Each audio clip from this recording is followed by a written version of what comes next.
notion of a universe inhabited by alien creatures can be found just about everywhere in American popular culture, especially in movies, books, and on television. But as far as the mainstream is concerned, the idea that life on other planets not only exists, but has at any time made its way to our planet, is considered the stuff of science fiction. And those who differ with that conventional wisdom are subjected to ridicule, scorn, and in some cases, government scrutiny. Just because we can travel from star to star doesn't mean another civilization who is potentially 10,000, if not 100,000 years older than us can't do it either. That's the height of human arrogance. Yet we're saying all of this is just nothing but fantasy.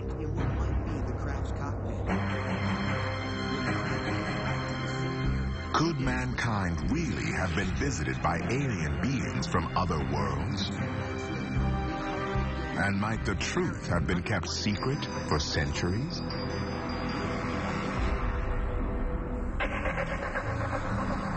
Roswell, New Mexico.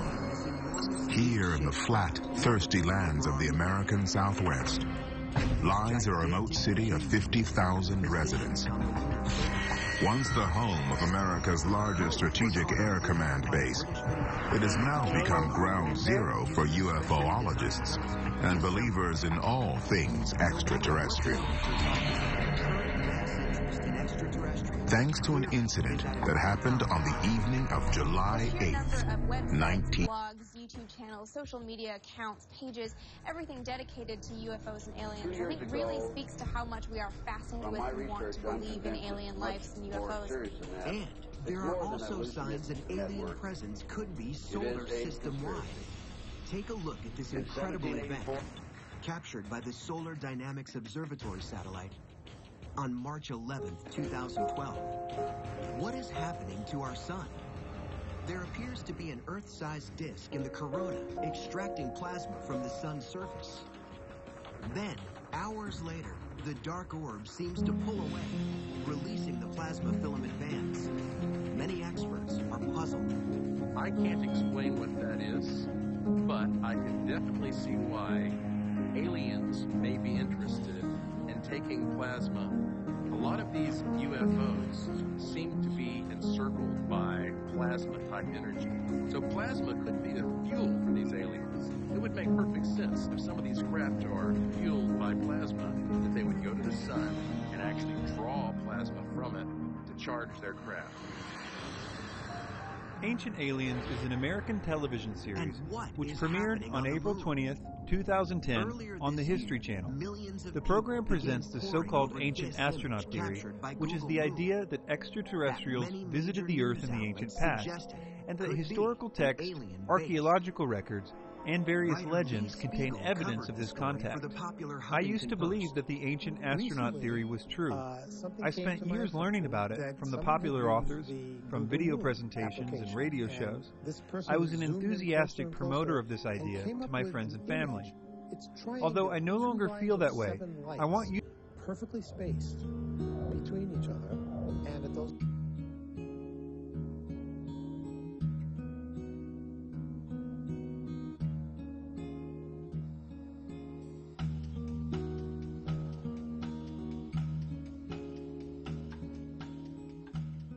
It is true that ancient civilizations always venerated the sun. The chief god in most pantheons is the sun god. However, Zeitgeist implies here that Jesus, the only begotten Son of God, is an outgrowth of God's Son, S-U-N. God's Son, S-O-N, and Son, S-U-N, are homophones. But this argument cannot be made in other languages, so the point is invalid.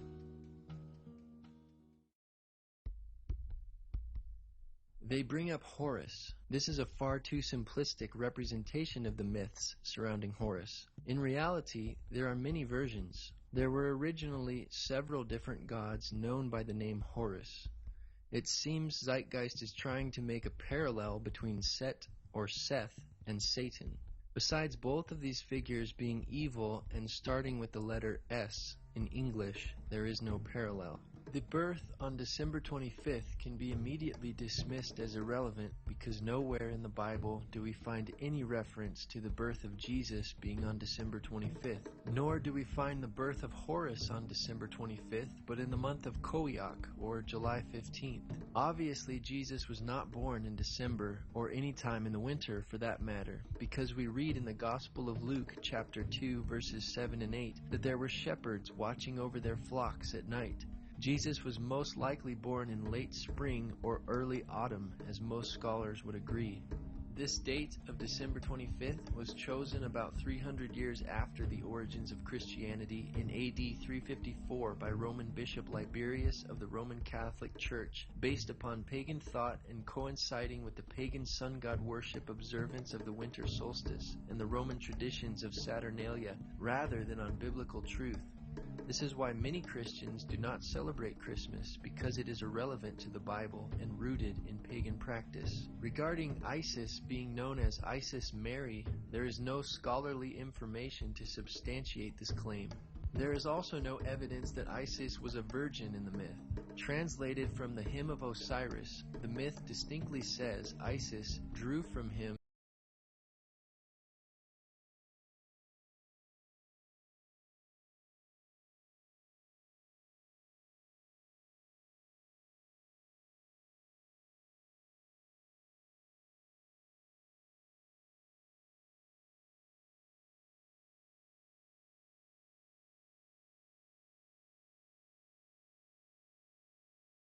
Summer 1947.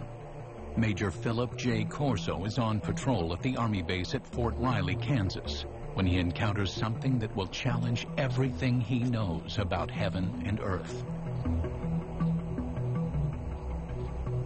Corso was a career military man, a respected intelligence officer, and an artillery commander with his finger on the nuclear button. But inside a crate in a deserted building, Corso swore was a being from another planet. Corso would publish an account of this and other revelations in a book called The Day After Roswell, a New York Times bestseller when it came out in 1997. In one of his book signings, 5 colonels came to him and verified that my father was right.